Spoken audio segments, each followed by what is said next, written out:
Hi, welcome to episode 2 of the Running Reiki Master and Saoirse. And we are outside today. It's such a beautiful day. I don't know whether you can see the blue sky in the background, but we said it's too much of an opportunity to miss, so we said we come outside and relax. So if you hear cars driving past or the birds or nature, that's just the way it is. It's the way it was meant to be. So, Saoirse, let's welcome everybody to the Running Reiki Master, and we'll say that my name is Mark. I am the Running Reiki Master, Reiki practitioner and runner, mixing up the two. Saoirse? Not at the same time though. Sometimes. I do Reiki on the run, yeah. Reiki on the run, I do that, yeah. But you wouldn't run and do Reiki? Kind of. I go into a bit of a semi kind of meditative state sometimes, and it helps me get through some tough times. And I wonder, there was one time where I was doing Reiki while I was running, and I did kind of blank out a little bit. I didn't know where I was when I came around, so it was a little bit dodgy. But no, I would dig deep sometimes.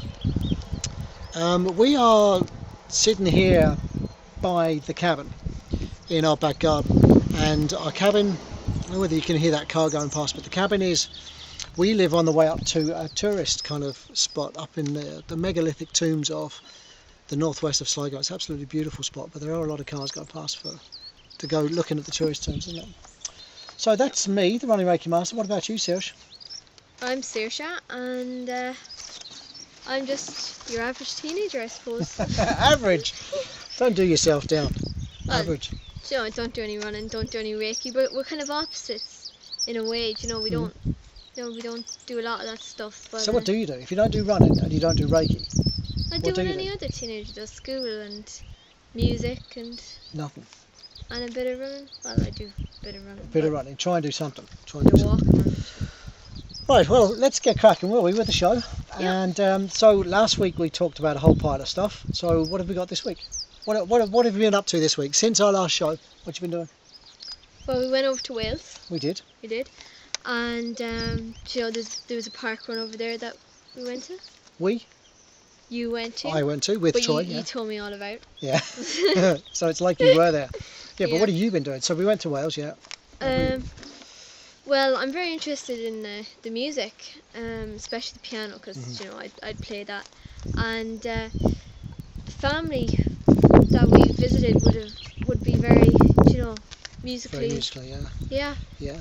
So so David, who is a very accomplished piano player, gave me like a private lesson in.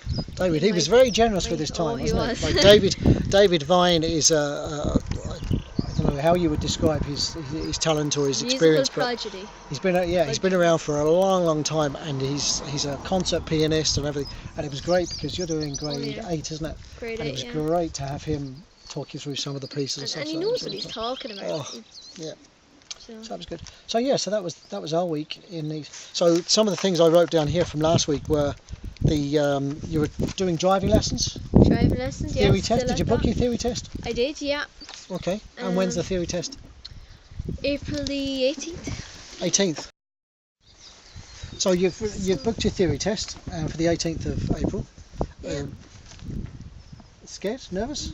Yeah, a bit nervous. You know, who wouldn't be? But there's a great website called mox.ie that has lots of different topics that are exactly like the book that you can get. Okay. And they go through all the questions, and you just go through them and. Okay. You know. So you're all set. Yeah. And how much is that? How much is what? The test. Oh, money wise. Yeah. Oh yeah, it's €45. Wow. Just to book the test. That's a lot of money. So, okay, driving test. What else did I have on my list? Piano, we talked about that. David's been teaching a piano this week, so that's great. Did you clean your room? I cleaned my room. An annual event of cleaning the room. And what about homework? Did you get a stack of homework for the Easter holidays? Yeah, I don't think teachers understand the word break. I think I should bring in a dictionary and just kind of... I think you should. Kind of tell them. What is it with teachers? They bang a load of homework and they say, oh, you're off for 2 weeks. Bang, here's a load of homework. But I would be scared if I were a teacher of scared? You. Yeah, of you know, not giving your students something to do in that subject. So for example, maybe French, you know, they're not going to speak French for 2 weeks, you know, or do any French. So would you not be scared you'd kind of lose something or not learn something. But isn't it the spring break? Yeah, and no one wants homework. But like... now, sure, I have a problem with homework anyway, but anyway, we won't talk about that. So anyway, you've done some homework anyway, a bit of study. Alright. What about the ab challenge? How are your abs? The ab still non-existent, but non-existent. So I don't know. Non-existent, but so what day are you on? Day what? Day. Out of 30. It was a 30-day challenge. So what day are you on? Oh, I forget. It's along the way anyways. You're taking it awful serious, aren't you? Yeah, well, see, it's tough, especially going away. There's not a whole lot going you away, can do. It's difficult to be committed when you go away, isn't it? Yeah, and you kind of feel Easter, Easter, like Easter eggs, chocolate. And then you just feel bloated and just... Yeah, eating and drinking and sitting on your backside doing nothing. Exactly. Yeah, okay. And it's a break, it's a spring break. So, the spring break. We're just making excuses. Well, I didn't make an excuse. I went to parkrun in Newport. We did 5k, me and Troy, so that was good. And, so like, since the last time we spoke, I was talking last time about the backpack, my personal backpack challenge. That's not easy to say.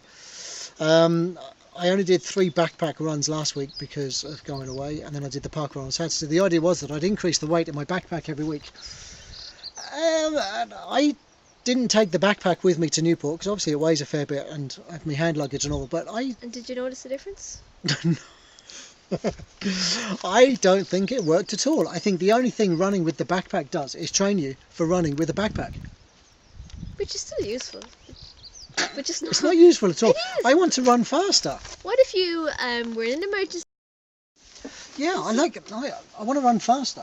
I don't like running with a backpack's fair enough, right? But the whole point of the exercise was run faster. To be able to, in 8 weeks, after increasing the weight in the backpack, then finally I take the backpack off and I run quicker.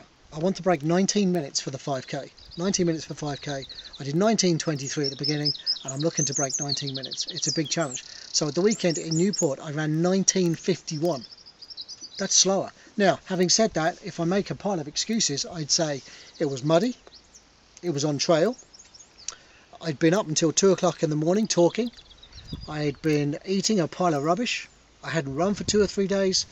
I can make up a pile of excuses. I didn't know the course. I thought I was finished. I ran around and did a couple of laps. It's a 2-lap course. I did a couple of laps, thought I was done, and I wasn't. I had more to do, and I was kind of gutted, and this fella was... Anyway, long story short, it'll be interesting to see in another 4 weeks will it work. I'm going to do the same run at the end of April, and we'll see did it work. I don't think it will, but we'll see. I think if you want to run faster, you have to train faster. Not with a backpack. How is a backpack supposed to help? But look, we'll see. We'll see. So, what else? Where's my piece of paper here? So that's it. Is it? Dreams? Still having dreams? I'm still having wacky old dreams. Not as much. Not as much? Not as much. No. Mine kind of decreased. Do you know what happened to me last week? Every time I went to sleep, within 5 minutes of me closing my eyes, I had dreams where people got injured or died. Not graphic, not scary, just very quickly, people not in a good way. I don't know who those people were, I didn't see faces, I just saw situations. Very quick, and then it would wake me up very quickly. I don't know what that's all about. Litter. We talked last week about litter around here. It's a beautiful part of the country. And when we're in Wales, I think probably every part of the country is the same. When you go down the dual carriageways, there's litter everywhere. This time of year, when all the plants are kind of just coming back, maybe the councils are cutting the hedges and stuff like that, there's just litter everywhere. Do me a favour, folks, don't drop your litter. Please. Leave it in your car. Take it home with you. Do something. Alright, okay. That's the welcomes and the reviews done. That's what we've been doing since last week. So I hope all you guys have had a great Easter. And today's Bank Holiday Monday. And I'm going back to work tomorrow. You have another week off, haven't you? Another week, yeah. Yeah, not work too hard. So we'll see what the situation is. But happy Easter to you all. And I hope everything's going well for you. So, parkrun this week. Yeah. So, as we said, we went to Wales and you went to Newport parkrun. So, tell us a bit about that. Well, I knew it was a big parkrun. 400 or 500 people were going to be there. They come every week. I knew it was running for 3 or 4 years, so it was good to go to something different. And was it similar to Sligo or completely different? Completely. Sligo parkrun's all tarmac. It's a lovely course, but it's all tarmac, which is great. It's easy to run. Yeah. And this was all through woods and trail and everything. It was mucky. It was wet. It was, yeah. But some people like that more. And I wore these runners, and these runners are for the road. These are supposed to be my really, really quick runners. And all I did was slip and slide my way around, which is my excuse for a 1951, but anyway. And like, where can you get like footage or information on Newport Park Run? Like, is there any... Well, yeah, I mean, all the park runs. If you look up Newport Park Run, you'll see the Facebook page, the website page. You'll see my results. You see everybody's results. I posted on Facebook some footage. I was lucky enough to interview the run director. There was a guy there, 11-year-old Stephen. He was a runner and a participant and a volunteer and everything like. He was kind of good. And David, a guy who was running with the dog. And what Facebook page was this? I posted it on the Newport Facebook page, and I also posted it on the Sligo Facebook page, and I also posted it on my own Facebook page. So yeah, you can't miss that. It's half an hour of chat and video footage and pictures and photos and stuff like that. So, and even a picture of an Easter bunny. The Easter bunny was running, and it was interesting. They had paces. Paces, yeah. What? Yeah, so like you don't know much about running, do you?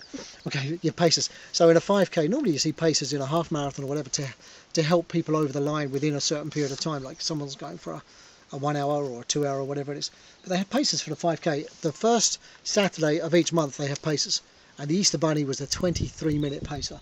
It was kind of good. Was it a he or she? I think it was a he bunny. I think so. Only guys would be crazy enough to. I don't know, I think it was a he bunny. But anyway, yeah, it was kind of cool. So that was Park Run. So yeah, if you want more information, pop onto Park Run. It was really good. I'm so glad I did it. I didn't find it was at 9 o'clock in the morning. Our one's at 9:30, but this one was at 9. It was really, really early. But look, and Easter Saturday. I was glad I did it. There was still a good few people and there. Everybody was so lovely. Everybody was so. It was a great community spirit. So hopefully, as our one builds in Sligo, it'll be the same thing. More and more people, and people get to know each other and stuff like that. It'll be really cool. So yeah. So that was Park Run. Look it up. So this week, inspiration. What has inspired you this week? Is it a person? Or let me guess. Is it a person or a thing? Thing. It's a thing. It's a thing. It's an object. It is an object, yeah. It's a building. No, not Is it building. a car? No, you won't guess. I'll tell you anyway. Right? Go on. It is candles. Huh? Candles. Like the things you light, flames, candles. Yeah, well, when we were away, there was candles everywhere in this home we were staying. Was it? I never noticed. Yeah. All right, okay, go on. There was lovely candles anyways. And Then it you fell off your chair. just inspired me to think, what are candles made of? Can you make candles easy? I don't know, so I looked it up. And it's not hard to make. So what are you going to do? So I'm going to make a candle, either this week or next week, depending on when the stuff arrives, because I ordered it online. Is it expensive? Not really, no. The How much? wax is quite cheap, but delivery. So where are you getting the money from? I found money when I cleaned my room. 60 quid. You found money when you cleaned your room. I might clean my room. Yeah, But I'll everyone tell should you clean what, their room. yeah, clean your room, lads. You might find some money. Yeah. So candles. So candles, yeah. I don't understand how candles would inspire you. Or you just felt inspired to Inspired when I went away. Just find out how you do it. Because we have, there's 6 of us in the house, and 4 are our children, and we don't have a lot of candles. I use candles for Reiki, Yeah. the white ones. Do you ever wonder what they're made of? No. How you make them? No. Never? No. Ever want to make them? But I like smelly candles. If you like, Yeah. it's nice to get a nice scent off it. So Yeah. oh well, I look forward. You can make them me. with You can make me one. lavender. You can make me one. Maybe. I look forward to seeing your candle next week. That'll be good. Okay. So is that it? Is that your Yeah. inspiration? That was my inspiration. Okay. What about you? My inspiration is gratitude. I'm going to talk about gratitude. Is that a thing or an object? Or a person, a place? It's a concept. A concept. Oh. Reiki and many other forms of beliefs that are out there are formed around gratitude. I've read things before, I heard things before where people say, the more grateful you are, or the more times you say thank you in a day, the more likely you are to be happy, the more likely you are to have good whatever. I just have heard and read about gratitude being so good for your mental health, for your well-being, and for the people around you. So I just thought, what am I grateful for, and what is gratitude, and how can I incorporate it more into what I do every day? So that's where I was coming from. I'm just going to wait for this car to go past, and then I'll tell you more. Okay, so gratitude. So I was thinking, what am I grateful for? So obviously we had a lovely time away in Wales, and we spent time with my uncle, and it was all very good, and they were very welcoming, and we talked a lot, and we went to a lot of places and stuff. And of course, when you travel, you see a lot of people. So we went to the airport, and you go on the bus, you hire a car. You come into contact with a lot of people, and a lot of the people you come into contact with are people that work in shops or at the car hire place or in Tesco's. It was Easter, so Easter Saturday, Easter Sunday. There's people working at garages, in petrol stations, in cafes. And these people aren't rich. These people aren't, they're not rocket scientists, so they're not shaping the world or running the country or anything like this. But you know what? They're doing their thing. They're making the contribution, and they're doing it. If you didn't have them, then where would we be without these people? I don't know. Yeah, why would you? So I suppose I was really, really grateful. So if you're watching this, right, and you work in a garage, or you work in a cafe, or you work in a shop, or Tesco, wherever it might be, whatever it is you do. Toll booth. The toll booth. People at The Severn Bridge going into Wales. This massive bridge. It's been there since I was a kid, and probably way before that. And it's, what is it, £6.50 or something stupid to get over the bridge? £6.50 sterling. And there's people sitting on there taking money every day. I don't know who you are, right? But thank you for doing what you do. Yeah. What do you think? Yeah, well, you could stick it in a machine, but sometimes there's problems with, I know the one in Dublin. Yeah, come here. I never put the money in the machine because it gobbles my money and doesn't let me through. But anyway, that's a whole other story. But no, so my thing this week was gratitude. So what inspired me this week was to be grateful, to look around me and to remind myself of all those things that I should be, could be, and would be grateful for. And when you do that, you see a lot of stuff maybe you didn't see before. But it's hard. I always find that when something's taken away from you, then you're grateful for it. I always find it hard to remind myself that I'm grateful for things, and it has to be taken away before I go, God, I wish I had that again. Or like we didn't have Wi-Fi for what, 3 or 4 days? Yeah. At my uncle's house there was no Wi-Fi, so something was wrong with the network or something. So it was kind of weird. Yeah. But so you come. Yeah. So to be grateful, and one of the things I'm really grateful for is my Uncle Roger. I got to tell you, from an inspirational point of view. Do you ever see people and you just think, God, I wish I could be more like them? Do you ever think that? Do you? Well, yeah, but certain aspects you do, and then other you don't. Yeah, but you see things in people and you go, I wish I could be more like that. No, my uncle is. I hope he's not watching this, but anyway, in my eyes, he's a legend. He's kind and gentle and generous and understanding and thoughtful and educated and intelligent. He's all these things and more. Do you know? And I'd have a lot of time and respect for him. And God, if I could just be this much of all that stuff, I'd be. Do you know? So I was inspired while I was away this week. Since episode 1, now we're into episode 2. I'm inspired to be more grateful for things. I'm inspired to try and be more like my uncle, because he is just a lovely guy, and I'd like to be a lovely guy too. Oh, you're nice. Are you okay? Well, I know. Sometimes I try my best, but it's not always easy. And you know what? Actually, coming on from that, we had a moment in the airport where our flight was delayed. Remember? What do you mean our flight was delayed? Was it 3 hours? 3 hours, 3.5 hours, right? So I suppose it's worth mentioning. I do Reiki, and other people do other stuff, and other people have other beliefs, whether it be spiritual beliefs, whether it be just ways of doing things, or religions, or whatever it is that people run the rules of their lives by. But what I struggled with this week was being at that airport. We had a situation that I fell asleep after that, because they said it was be 3 hours, so I laid down, I went to sleep with my earphones on. We missed the announcements for the plane. We nearly missed the plane. We didn't miss them. Run to it. There was a big sign on the TV saying, don't listen out for things, because there'd be no announcements. But then they'd say something and you'd be like, okay. You said there'd be no announcements. Now there's announcements. So there's announcements. So I just listened to them, and I think our mistake was we didn't look at the board. Yeah, well, we were stupid. We didn't pay enough attention, But anyway, so we nearly missed our flight then, and and then I was trying to round up the 4 kids, and Kyla wouldn't carry a bag, and she was stroppy, and I was tired because I'd just woken up, and big panic. Michelle had gone we got refreshment vouchers. So Michelle, your mum, had gone to go to, Burger King of all places to get Well, rubbish. We went to sit down, and then we heard this announcement for our flight, and we just had to get it. So it was a mad rush. We got onto the plane. We were pretty much the last people on the plane. We were that close to missing our flight after having waited 3 hours or 2 hours or whatever else it was. And did I shout? I know it was very, very short with a lot of people. Do I try to go to the bathroom? Yeah. All I want to do is go to the bathroom. I just wanted a cup of tea. And then you guys spent £14 sterling of our money, of vouchers, and I got nothing. Not even a chip. You did. You just didn't want it. He's stroppy when he wakes up, you see. Yeah, well, I wasn't happy. So the reason I tell this story is because being into Reiki and trying to do the right thing and all this kind of stuff, just because you're into Reiki or yoga or whatever it is you might do, it doesn't mean to say you never get angry or frustrated. It's how you deal with it and how you reconcile that. And, it really got me thinking about, when I get angry or when you get frustrated or if you're in a queue or if you're late or you miss something, what's all that about? I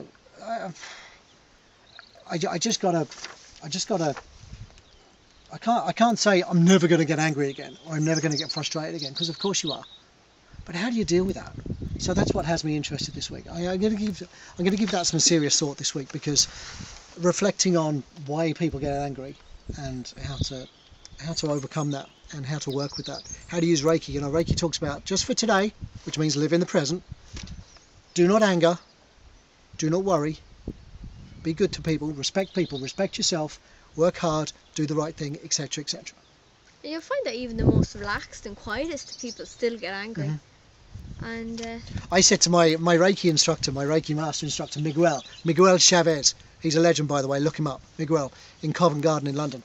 He is a legend, and I remember him being so relaxed and calm during our training. And one day I said to him, "I'd love to see you in a queue in Tesco's when someone pushes in front of you. What would you do? What would you do when someone winds you up? I'd love to see someone getting on his nerves or something, because I don't believe that everybody can be relaxed." Do you know, if you're a Buddha or you're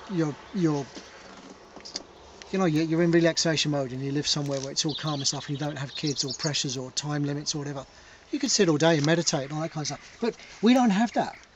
We have very busy lives with kids and school and clubs and work, and we have stresses and bills and finances. You're going to get mad with people and yourself.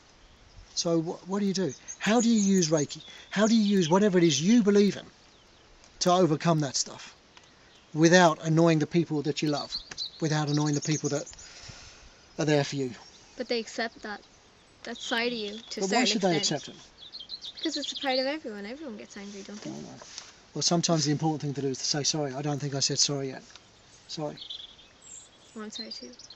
What are you sorry for? You don't I'm even sorry know, for do you? No, I'm sorry for getting really, really mad the other day on the plane, because it was unacceptable and it was quite embarrassing at one stage, because I know I wasn't roaring, but I raised my voice and I was rude. I was just rude to my family, and I shouldn't have been rude to my family. It wasn't their fault the flight was delayed. Stuff like that. Well, do you know what he told me? He told me the wing fell off the plane and that's why it was delayed. Anyway. I asked him if he was serious, and he said yeah. And it's not that I'm gullible, he's just really I didn't know at that stage. But So anyway, so that's my deal. So just to recap: inspiration, my uncle; gratitude, candle. and candles. Attitude, Uncle Roger; all people who work in all jobs, who work very, very hard, and sometimes for not very much money and not very good benefits or anything like that. So if that's you and you're out there, thank you. Serious? Yeah, you want to say thank you to anybody? Yeah. You. I do. Not me. Anybody else? Teachers? No, not really. Okay. So, an interview. Interview anyone this week? I did interview someone this week. I'm gonna hook it into this, yeah. So in this week's episode,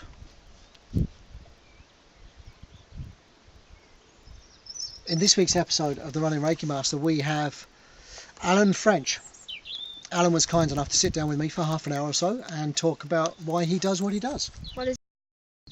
Alan is a friend of mine, but he's a triathlete and a family man. He's a kid and that, and I was just kind of interested to hear how he fits all his training in, what his priorities are. Like, when someone's a friend of yours, it doesn't always mean to say you know an awful lot about them. And we never got a good chance to sit down and have a proper chat. And he's such a nice guy. I said, you know what? I'm going to ask him. And he said he would. So half an hour of a good catch up and a good dig into what makes him tick. So I think you'll enjoy that. Yeah, watch it. Yeah. You didn't see it yet, did you? No. I'm waiting. You're building up the suspense. Building up the suspense. Watch it. It's good. Alan, thank you very much. Hi, I'm Mark, the running Reiki master. I'm here with my good friend Alan, or Frenchy as he's known to people, and I've asked him along today because I wanted to speak to people who had inspired me or done some great things, and just talk to them about, not about the detail of what they've done, but how they've gone about it, and who they are, and the kind of life and how they manage it, and balance the physical, emotional, mental and spiritual aspects of that. So Alan's agreed very kindly to come and talk to us today. So Alan, tell me a bit about yourself. Like, what's the deal? Who are you? What do you like? Alan French is the name. Native of Sligo. 37 years of age in the middle of April. So I've been around the place for a little bit of a while. I have a little boy, Adam, who's the little shining light in my life. Partner Marina. And I'm living in Ballincar at the moment, but we're videotaping this in my mum and dad's house in Sligo, where I spend a good bit of time. Hugely into sport, always have been. Always will be, I think, whether participating or not. Probably started off with a little bit of football, and then got into cycling, and then triathlon, and that's really it now at the moment. Like, where I am, I'm quite happy doing my triathlons at the moment. It's a bit of headspace time for me, like. Right. Yeah, I think the triathlon thing for me, I suppose part of the reason why we're here is because it's not just triathlons, it's Ironman, do you know, which is massive. And for anybody who doesn't know, I forget the exact distances. The only one that stands out for me, because it means something to me, is the marathon at the end of the Ironman. Do you know? The other distances, what's the swim and the run? Swim is a 2.4 mile swim, 112 mile cycle, and then 112 miles. Not k's, miles. And then a marathon run at the end for a good measure. Yeah, that's just. Yeah, I can't even fathom those distances, and I don't suppose a lot of people can. Do you know? Like, it's hard. Yeah, it's funny. It's when you the first time I signed up for, I've only done 2 Ironmans, and the first time I signed up for the first one, you kind of have to sign up a year out from before the race is. It took me around 25 minutes to press the enter button on it. Yeah. Because the distances are just huge. But then the more you do the training, the more you condition yourself just to believe it's normal, and you actually it just becomes normal. Yeah. It just becomes like you accept the fact that you're just going to have to do this. Like, no, there's points in your training, and there's points in the races or whatever else. Do you think, oh my god, this is crazy? But you know, I have to say, in any of the 2 races I've done at the Ironman distance, or even the half Ironman distance, I've never thought I can't do this, I can't finish this. Like, so you just have to kind of have a positive outlook on it and kind of accept that this is what you're doing on the day. Like, whether it be 12, 13, 14 hours of training, or not training, sorry, of racing that you need to do, and the countless hours of training that went into it, it's something you have to accept to do. Like, it's funny, this year I've taken a year off my Ironman, and I look back now and think, Jesus, that was special at the time, but when you're in the bubble of doing it, it doesn't seem so special. It just seems normal. So I don't know if that makes sense. That makes a lot of sense, yeah. So, like you say, you're always into sport and football or cycling, whatever. Like, as a young person, or like, how do you transition from playing a bit of football to triathlons and then Ironman?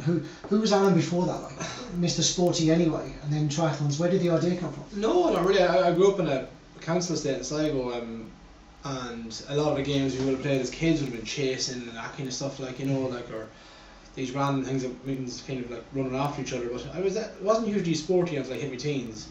Then took up a bit of football, and played with local clubs, MCR and Abbey United, and really enjoyed that. Then I fell in with a group of friends who were in cycling, and they let me road bike one day, and Jesus, I just went out. So how old were you when you got the road bike? I was around 17. And still, is it young enough, right? Yeah, but a lot of people that start cycling at any kind of level started their early teens, or 12 or 11. Now, I would have always liked bikes, but never took them seriously, you know, that kind of way.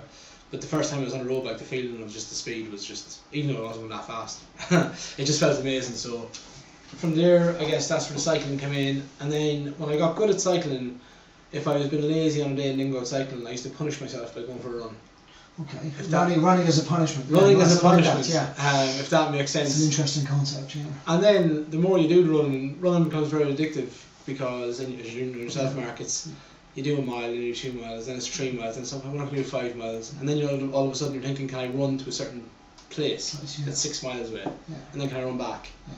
And this becomes addictive. So you've got that gap, so we're up to the age of 17, 18, 20 or whatever, so between the ages of, so you're 37 now, and do you say that? Yeah, 37, right. yeah. What are you laughing at? You're 37, oh my god. So you're 37 now, you've been doing this kind of triathlon type stuff for 5, 6? I would have been doing cycling probably from, we'll say, 17 to mid-20s. Took a break for a couple of years, went back, played a bit of football, just at a very casual level. And then probably 10 years ago got back into the cycling again and the running, and then kind of it spiraled from there. And now who or what, or was there a trigger that you said, triathlon, I've got to do this, or was Ironman something that you looked at in the distance and said, I've got to do that? I can honestly remember sitting in Lanzarote, the Ironman race that I did was based in Lanzarote, but I sat there probably 2 years before I'd done my first Ironman Lanzarote. Sat there, and I remember seeing people coming in and out of a cafe. They were obviously doing the Ironman. And so you're in Lanzarote on holiday, and you. But I thought they were crazy, and the people who were on holiday as well to ask me would I ever consider doing it. I was like, no way. And then maybe something bit me when I was over there. A few beers, maybe. Probably. But the other thing is, I fell in love with that island. It's not a holiday resort for me. It's.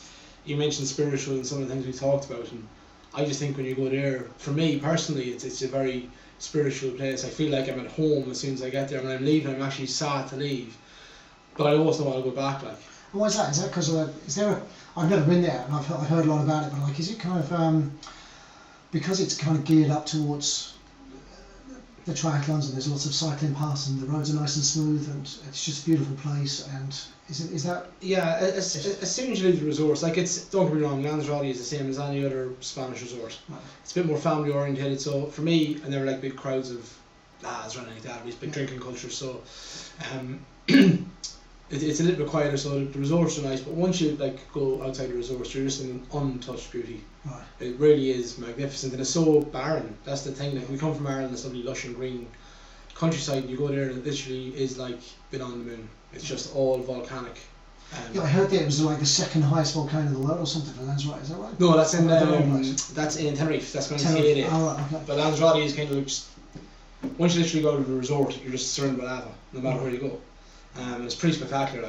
I will have to go to Lanzarote. Yeah, it's one of those places, and for someone who's interested in the sport, no matter what the sport is, the facilities on the island in terms of, you mentioned the roads, but the scenery is spectacular. It's just the vibe on the island as well. There's so many people doing sports. Like, even if you sit in a cafe at 3 o'clock on a Friday afternoon, you'll see probably 100 people in space of an hour, either on bikes, running, of all ages, all abilities. So it really inspires you to go up and do it's something. It's supposed to be a part of that. Sometimes I'm at the complex on a Monday night, in Sligo, and there's just people everywhere. There's people walking dogs, there's people walking, there's people running, jogging, sprinting, football, Gaelic. It's all going on, and it's great to see that. It's just the atmosphere, It's very geared towards sport. All right, so we've gone back in time, and we've kind of worked up through your teens into the 20s and that, and you've hit the triathlons, and you've decided to do all this, and you kind of thought you didn't, and there was no trigger. It just kind of snowballed, and before you know it, and I think there are some people that, I don't know whether it's like the personality traits type or whatever it is, but for me it's like I've got to see, can I go faster, or can I go further, or can I?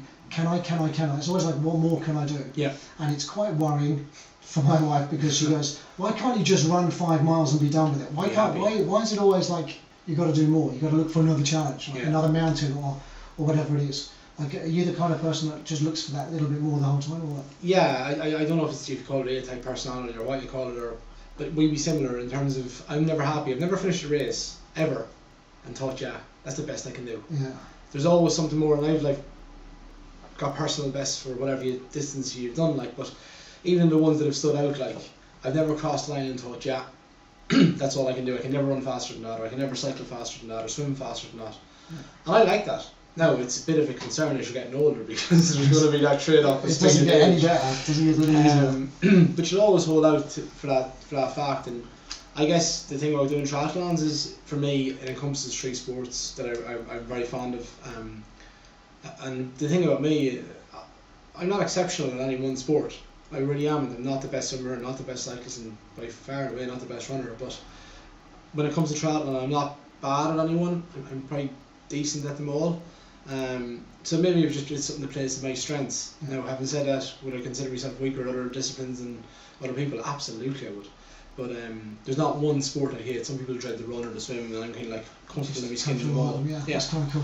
And the thing about the triathlon, and I think the Ironman is, because I was watching your results the both years, the results were very different one year after another.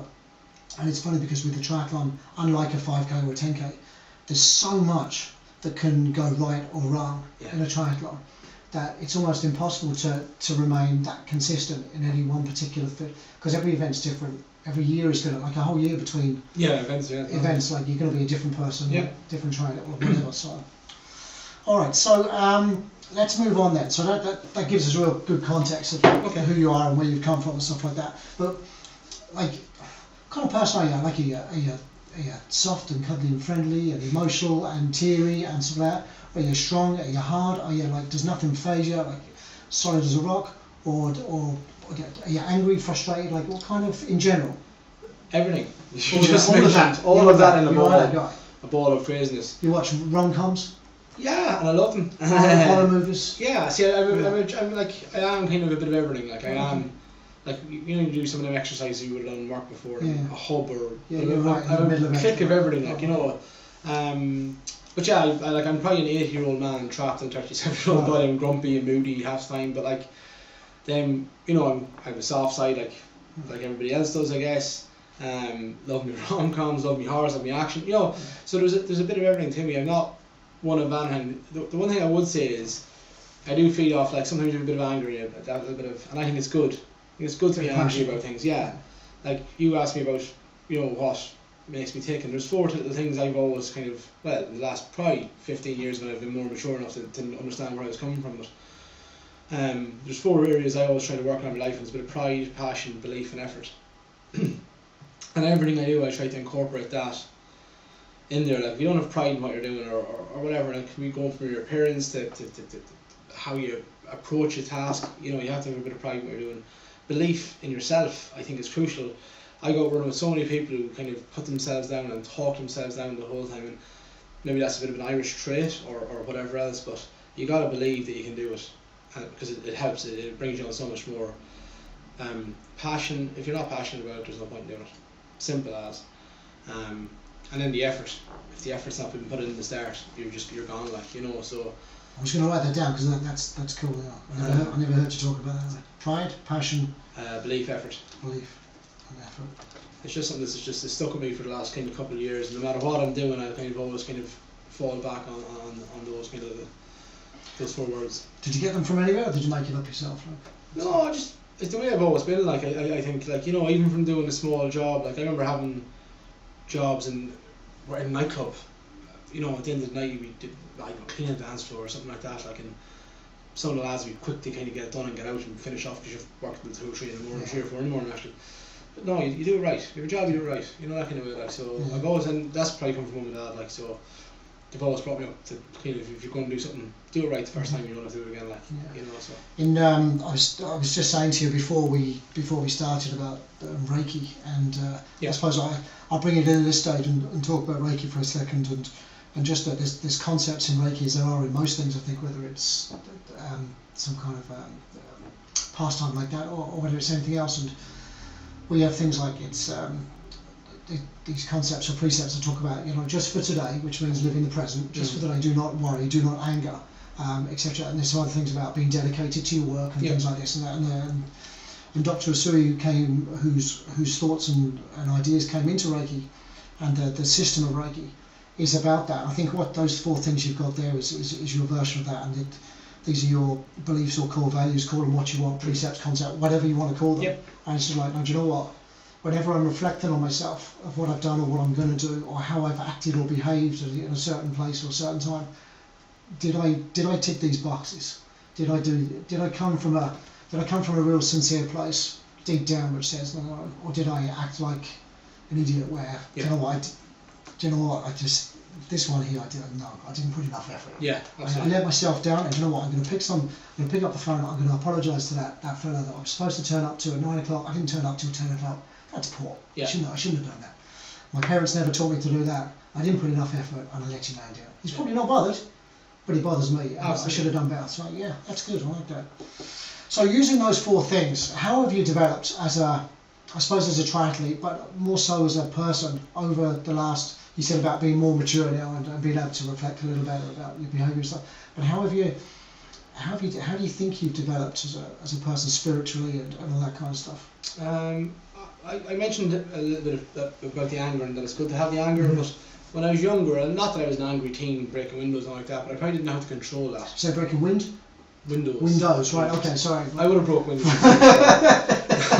That still happens now. But like, I wasn't like an angry teen that would have been in trouble with the police, far from it. I was probably a goody two-shoes, but you know, you would have been frustrated with things. And you didn't know how to manage that. And even in my early 20s, didn't know how to manage that. So I guess the cycling originally, especially the longer distance stuff, it gives you that time to think, and that headspace, like to go out and think. Like, and now I've got that down to shorter. Doesn't have to be 4 or 5 hours. Like, but if I ever feel under pressure, or whether it be at work or family life or whatever it is, there's no greater cure for me than just putting on the runners and going out for a quick half hour or an hour. Anger's a funny thing because it's, you know, I've done some work with anger, and it's anger is based on your reaction or your thoughts about a situation.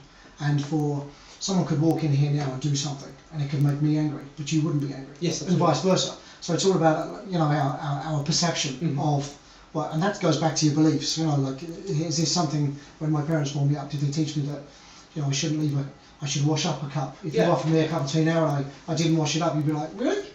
But that might be normal to me. Yeah, it wouldn't wind me up. So I think, you know, anger, going out for a bike ride is fine. It's a little bit of a sticky plaster in terms of just burying it until next time. Did you ever really kind of look at what makes you angry, and if that happens again, what am I going to do next time? Am I just going to get on the bike again, which is great and fine, and exercises, we all know exercise is great for releasing stress and stuff like that, but like, if we never treat the symptom of the anger or the reason we got angry in the first place, how do you ever look at that at all? Yeah, I think it's and originally you hit the nail on the head. It is a sticky plaster. It's kind of like, this will make me feel better, go and do it. But I think when I go for a run now, if there's a situation that's bothering me, it gives me time to reflect on it. And then if it's with an individual person or whatever the situation is, and this is probably a bit of maturity comes back in, you're able to go back and discuss that a little bit more rationally. So the anger's not taking over, and you're not becoming shouting and being frustrated by it. You've had time to think about it. You've weighed up the other person's side of the argument. I'm only saying if it's a one-on-one situation. That's just an example, but you've been able to weigh it up, look at different sides of it, and then come back and kind of try and resolve the issue then. Like, so for me, the run now or whatever else, that the part of it is nice to have that bit of think time. That's really interesting because it started off as a sticking plaster, and then it turns into this time where you can sit and stop. I don't mean stop as in run, but just stop what's going on for you in your life. Go off on your own and work through it, and then come back and make a rational, detached, unemotional kind of decision based on the facts, hopefully. Absolutely, yeah. And yes, as you said, it's times where you can put your hand up and say, you know, I was wrong. And sincerely meaning, not to say it like I'm sure we've all had arguments with people and go, I was wrong, whatever. It's over now. But you can sincerely look at it from someone else's point of view. Like, if genuine. I mean, absolutely genuine about it, and kind of say, and then learn from it and move on. Like, that's the biggest thing. Like, you know, it doesn't matter what age you are. I think you can always learn and adapt and move on, and whether it be sport or personal life or whatever else. Like, you know, I think there's always that room to grow.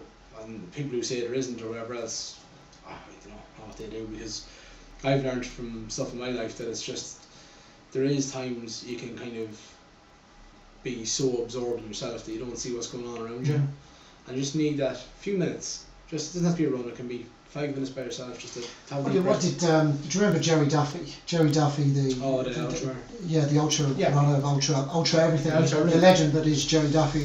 Wasn't he? What did he talk about in his book there? Something about stop time or me time or something. Think time. That's what it was. Yeah. And that's kind of the same thing. So whether it's meditation or just sitting and doing nothing. Even in I have a change of career just due to the last job I had. I've no longer been there, but you know, I was very quick to react in terms of like I contacted the place I work now and contacted the employer directly and said like, hey, I think it'd be a good fit for us and stuff like that. Like, and I'm passionate about this, and you know, and it's so thus far it's working out. Like, you know, so years ago I wouldn't have. Maybe I would have rested on my laurels and thought, oh yeah, well sure, I got a few pounds from redundancy, so I'll relax now for a while. But I didn't want. I wanted to kind of move on, and I wanted to kind of do something straight away, just to keep yourself kind of motivated. And for me, I wanted to try something completely different.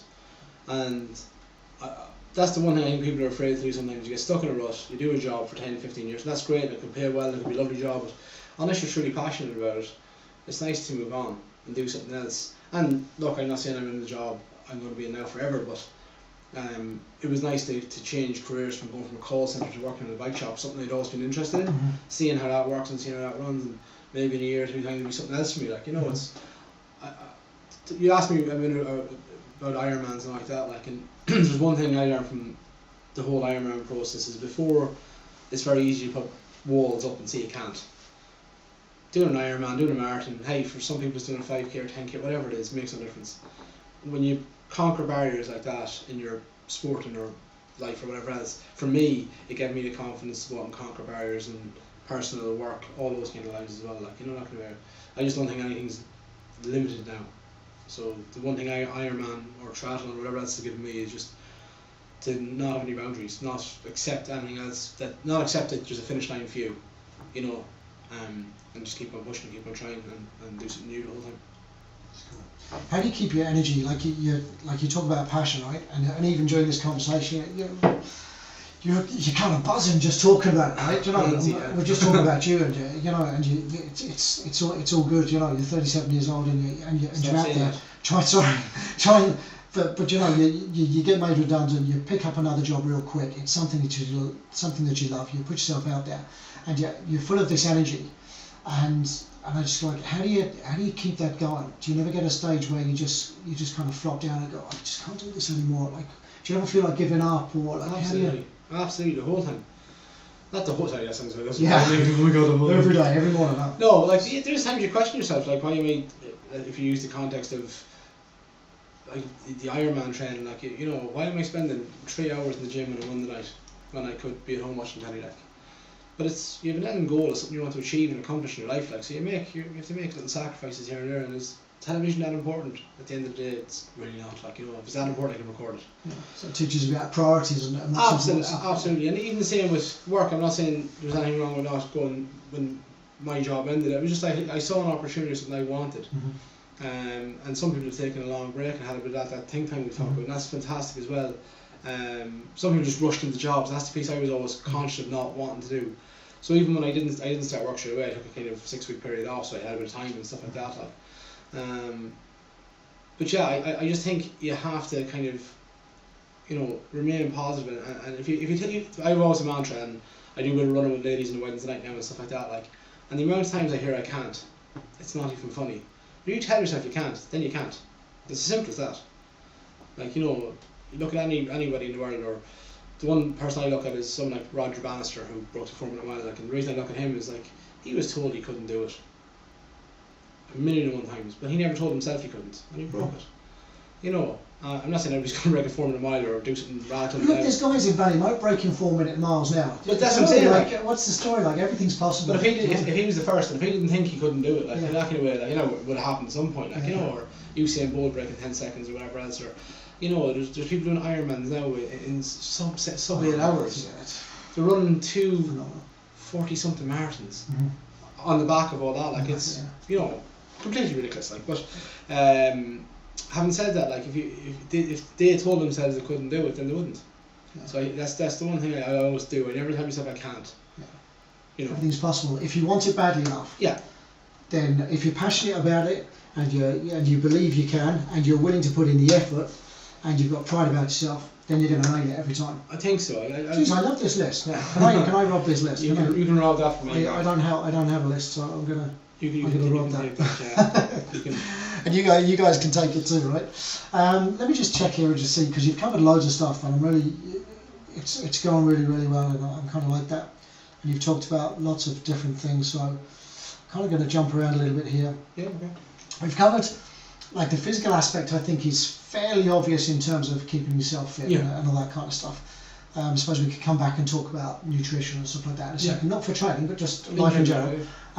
The mental side, we talked about anger. We covered some of that kind of stuff off. The emotional side, we kind of covered as well. And then the spiritual, you talked about Lanzarote and what that means for you. But I think if I was to go back through those four again, just very quickly, the physical side, I suppose, physical is the absence of disease, is the absence of disease. The how well we are, and if we're this well, can we get weller? Not weller. Can we be even weller?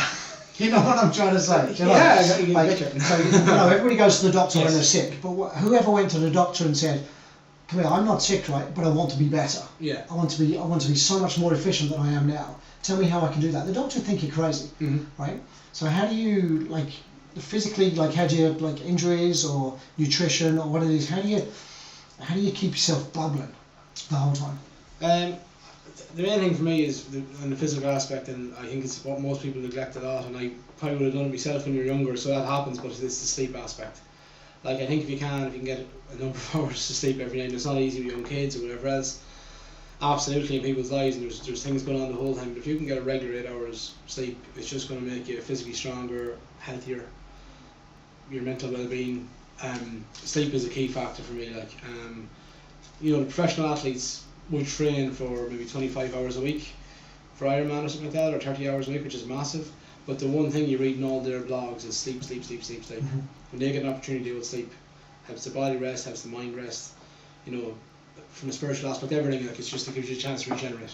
And I'd be a good sleeper. So, tick and sleep. I like me 8 hours a day, 8 hours a evening. Now that doesn't always happen, but it's the average. That thing about so. I was listening to someone once talking about it's kind of like what they call it, kind of life coach thing. Where you have all these categories and you score yourself out of 10 on how you perform it. So it might be nutrition or sleep or all these categories.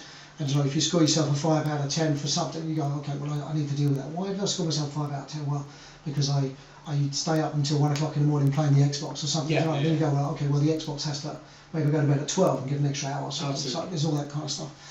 All right, so that's the physical. Do you get injured much, or is that a problem, or is it not too bad? No, I've been quite lucky, touch wood. I haven't said that a few niggling injuries at the moment, but nothing that I can't run with or cycle. Are you one of those triathletes, or one of those guys that goes, no, I don't have any injuries, but I have niggles? Like, are niggles like a different category to injuries? Yeah, if I can, for me an injury would stop me from doing something. Right. So I wouldn't be able to go for a run, or I wouldn't be able to go swimming or cycling.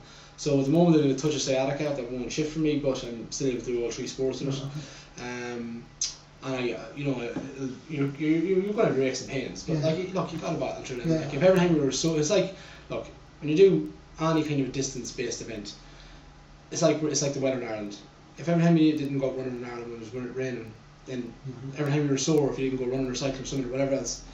Or whatever. But it's hard because the advice is if you got some kind of a pain or something, like ease off, don't do it. Yeah, you got to listen to your body though. I think that's the key thing. It's not going out when you've torn a calf muscle. Or something like that. Like it's if you're sore from doing a long run the night before, well then don't go and do another long run. But if you want to go out and maybe do something shorter, just to recover a little bit. You can incorporate recovery into your disciplines, into your sports. So if there's ever a hard session like running wise, maybe the next day is swimming. Right. Something easy. That makes sense. Okay, how are we doing for time? Okay, I think we should probably wrap it up. Let's just cover just a couple of things. Just in terms of life in general, right? And I wrote some things down here like time pressures, financial pressures, family commitments. These are all things that we all have to manage, right? And in order to thrive, instead of just survive, I think a lot of people just kind of go day to day. They're like, oh, can I get through today? What time is it? It's 5 o'clock. Can I go home yet? Instead of having that mindset, how do you cope with all that stuff? Because I'm sure you've had your fair share, as we all have, of stuff going on for us. You lost your job recently. How do you? What's the story? Look, it's not a magical pill you take. Look, you go through your ups and downs in life. Everybody does. It's kind of, I guess it's just that not giving up bit. It's very easy to give up. That's the one thing. we started all this talking about Ironmans and whatever else, and I know you've done Dublin Marathons and whatever else, but I'd love to see the percentage of people who try things and just give up, like, you know. And have I given up before? Of course I have. Everybody has at some point. They're throwing their hands up in the air and say, I can't do it. But what I've learned more often than not is to not give up. Is it going to stress you? Yeah, you're going to have those stresses, and whether it be financial or time or whatever else, like. And the one for me is time is a big stress for me, because you're trying to fit everything in, like, sometimes. But you just kind of got to reflect on why you're doing it and who you're doing it for, like. And for me, it always boils down to the little fella, my son Adam. It's like, you know, I want to be a role model for him, like, when he gets older. Not so he can say his daddy was Ironmans and stuff like that, like, which would be cool, like, by the way. But it's more the fact that he can say, like, you know, like, he sees his daddy been disciplined and going for a run, like, and or going for a cycle or whatever. Taking care of himself. Yeah, and like, you know, I don't want Adam to be sat in front of an Xbox for 20 hours a day when he's older. I'm sure it'll happen at some point. Teenagers get into this kind of stuff, like. But you know, you want to see him, like, can maybe get out cycling, whatever he does. Like, look, I wouldn't force. You want to do for him what your parents did for you. Just set him up right. Absolutely, give him the opportunity to do things, and I think it's different from, like, when I was growing up. It was a completely different world. Like, there's loads of people cycling around now. Like, I remember when I started cycling probably 20 years ago, I could name all the cyclists in Sligo on two hands. And now everybody's got a bike. And it's great to see, and it's fantastic. Like, and even bringing Adam to a little race a few weeks ago, just let him see what it's about and get the atmosphere and stuff like that. And whether he ever does it or not, that's completely up to him. Like, you know, maybe he'll take up Irish dancing, if that's his thing, happy days. But once he's happy and he gets, you know, he gets to be involved in something and stay physically healthy. I think your health is your wealth is a very cliched saying, but it really is, like. Because when you're injured and you know this yourself, like, or you've got something wrong with you and you can't do something, that's worse than the time pressure or the financial pressure or everything else. Like, everything else you can cope with and try and make work, like, you know. But when you physically can't do something, make sure the unpost thing is that when's that on, the 2nd of May or something? That weekend, the bank holiday weekend, isn't it? And will you be taking Adam on the Saturday? Is it a family thing? Is that a family cycle? I won't, because I'm just coming back from a holiday. From a holiday in Lanzarote. No way. But yeah, like, I always bring Adam to little events when possible. Yeah. Even if I'm not.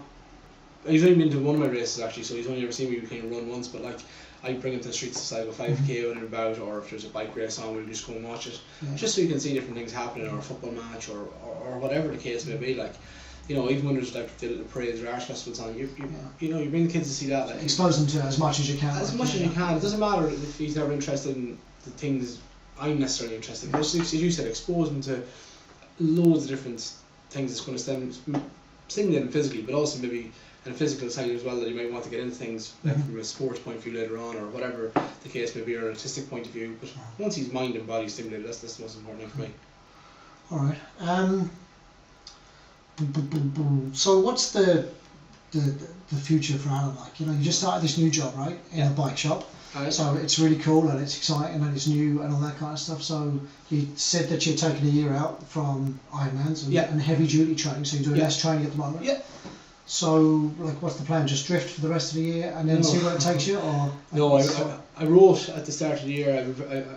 Someone said this to me before, and I always thought it was a pile of crap, to be honest with you. But it makes sense now. And maybe it's the maturity thing. I don't know. But I wrote out a little chalkboard home. So after the Ironmans last year, one thing with long distance racing, for me anyway, I felt I lost a little bit of speed, and that was okay, because you accept that's going to happen. But then you miss that. When you're 37. When you're 37. And after 2 Ironmans back to back, you kind of accept that's probably going to happen. Like, so this year I actually enjoyed and to motivate myself is the shorter distance events.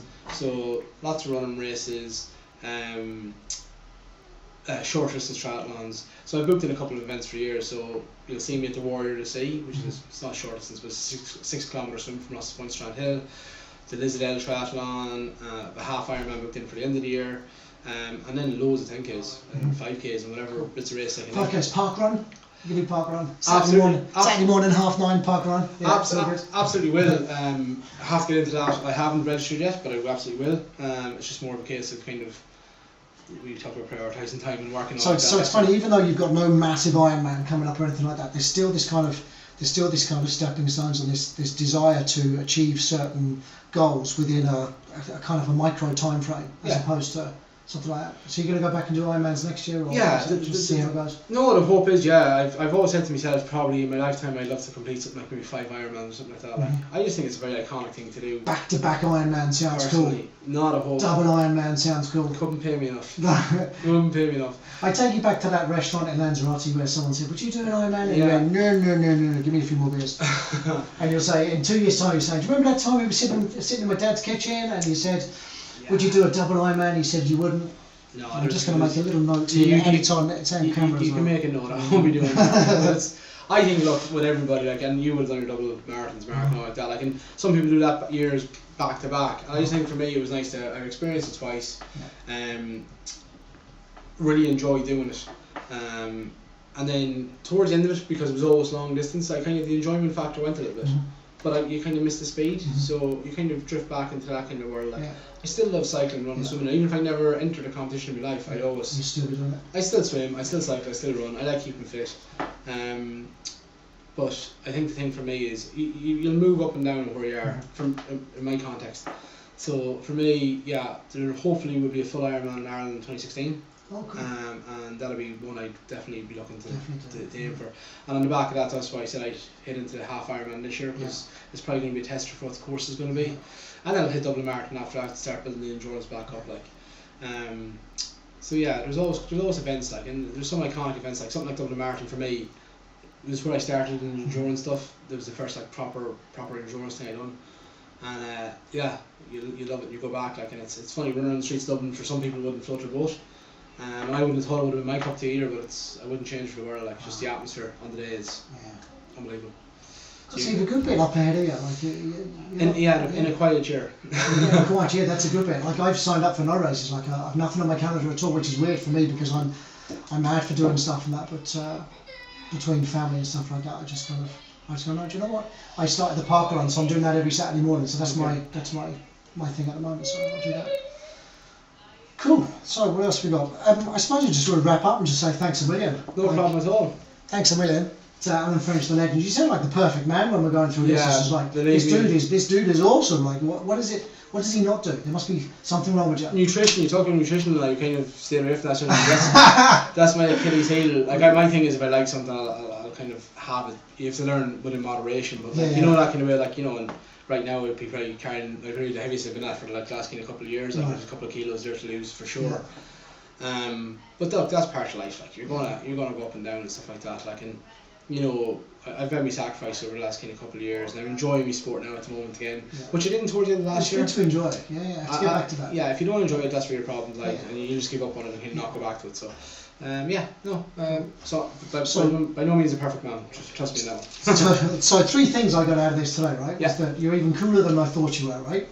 And sleep is really, really important. And don't say you can't, because that's just daft. Just don't do that. You can't say can't.